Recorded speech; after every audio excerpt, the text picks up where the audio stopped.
大家好，欢迎收看艳红的妆容视频。今天给大家展示的是很久以前制作的手工复古烫花礼帽。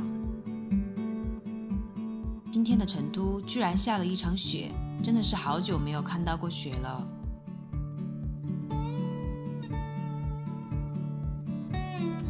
隔离涂完以后，我们先用斯丽娜的遮瑕膏来调匀肤色。今天真的好冷，敷了一个面膜就把脸冻红了。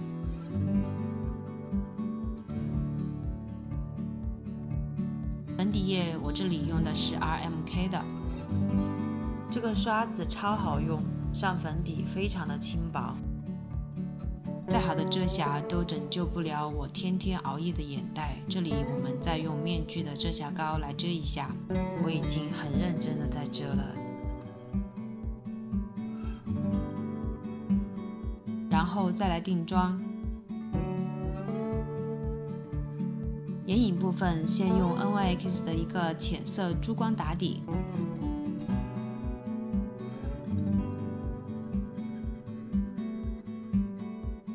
再用棕色的小珠光做整个眼窝的晕染。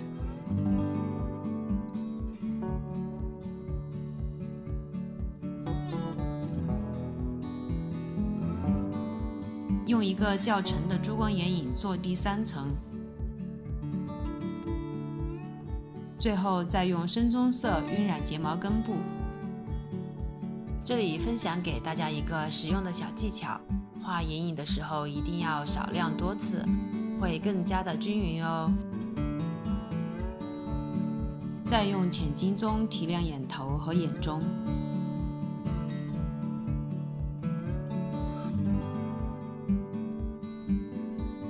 夹好睫毛后，分段粘贴好假睫毛。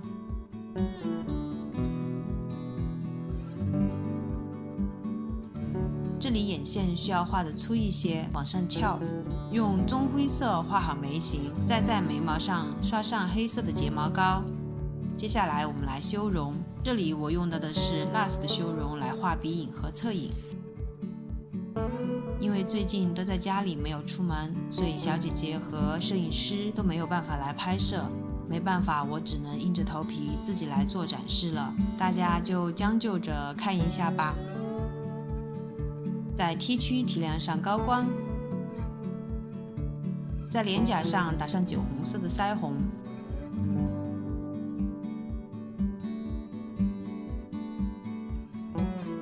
接下来我们来涂口红。先用 MSA 的 CC2 打底，再用艾丝柏的胡萝卜色，